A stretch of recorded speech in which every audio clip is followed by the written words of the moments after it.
Halo teman-teman, selamat datang kembali di Kuota Kuo, channel dimana kita akan bahas karakter favorit kalian semua. Dan di video kali ini, Min Kuo bakalan bahas salah satu karakter yang mungkin agak susah ditebak ya, tapi sebenarnya super keren. Yes, benar banget, yaitu Sang Hashira Ular, Iguro Obanai. 随分と楽しく稽古をつけてもらったようだな。 Kalau teman-teman nonton Demon Slayer pasti udah nggak asing lagi nih sama karakter yang satu ini.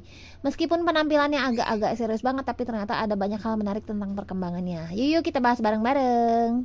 Jadi siapa sih Obanai ini? Kalau pertama kali lihat, Min Kuo juga sih sejujurnya. Ini orang kok serius banget. Terus tipikal orang yang kalau ngomong tuh nggak pernah pakai emoticon senyum, bahkan sekalipun di chat WA. Tapi jangan salah, walaupun dia kelihatan kayak orang yang nggak peduli sama sekeliling, ternyata Obanai ini punya latar belakang yang berat banget loh. Jadi Obanai lahir dan dibesarkan di dalam sel oleh sebuah keluarga yang menyembah iblis berwujud ular betina. Dan keluarga Obanai ini mengorbankan anak-anak mereka, laki-laki, sebagai ganti dari kekayaan yang telah mereka dapatkan. Dan karena Obanai adalah satu-satunya anak laki-laki yang lahir dalam keluarga itu selama 370 tahun dengan mata yang aneh, nah si iblis ular ini sangat tertarik dan membiarkannya hidup sampai ia tumbuh besar. Dengan latar belakang ini, Obanai jadi hidup dalam ketakutan dan kekhawatiran terus-menerus sampai ia merencanakan pelariannya.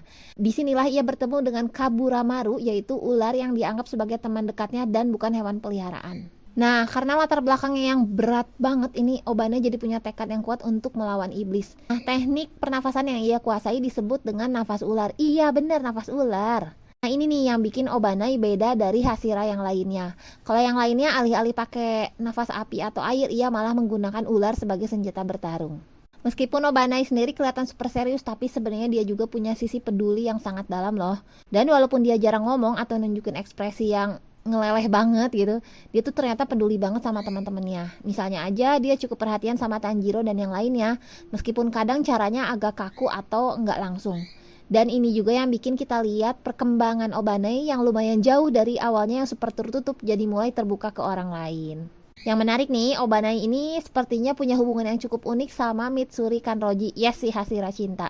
Mereka berdua tuh emang kelihatan beda banget ya. Mitsuri yang penuh semangat dan senyum terus, sementara Obanai ya yang kalian tau lah, yang pendiam, gak terlalu banyak bicara dan kelihatan serius. Tapi dibalik itu ternyata Obanai peduli banget sama Mitsuri. Meskipun Obanai nggak bisa bilang secara langsung, tapi kita bisa ngerasain banget nih kalau dia tuh cinta banget sama Mitsuri. Yes, bener banget, hal ini terlihat saat Obanai memberi Mitsuri kaos kaki bergaris hijau untuk dipakai sebagai hadiah. Dan ternyata kehadiran Mitsuri, Tanjiro, dan teman-teman yang lain ini jadi salah satu elemen penting dalam perkembangan karakter Obanai ini. Sebagai Hashira ular, Obanai nggak cuma kuat di luar, tapi juga kuat di dalam. Setelah melalui banyak hal, dia belajar untuk menghadapi ketakutannya sendiri dan berjuang dengan sepenuh hati. Meskipun dia kelihatan seperti orang yang gak pernah terbuka, perjalanan hidupnya yang berat membuat dia jadi sosok yang penuh tekad dan berani mengorbankan diri demi orang lain. Dan itulah Obanai, sang Hashira ular, dengan perjalanan dan perkembangan karakternya yang dalam, dia jadi salah satu karakter yang gak bisa kita anggap remeh. Jangan lupa buat like, subscribe, dan nyalakan lonceng notifikasi biar teman-teman gak ketinggalan video terbaru dari Min Kuo. Teman-teman juga bisa request di kolom komentar karakter siapa yang bakalan kita bahas di video selanjutnya. Makasih yang udah nonton ya, sampai jumpa di video minggu depan. Dadah!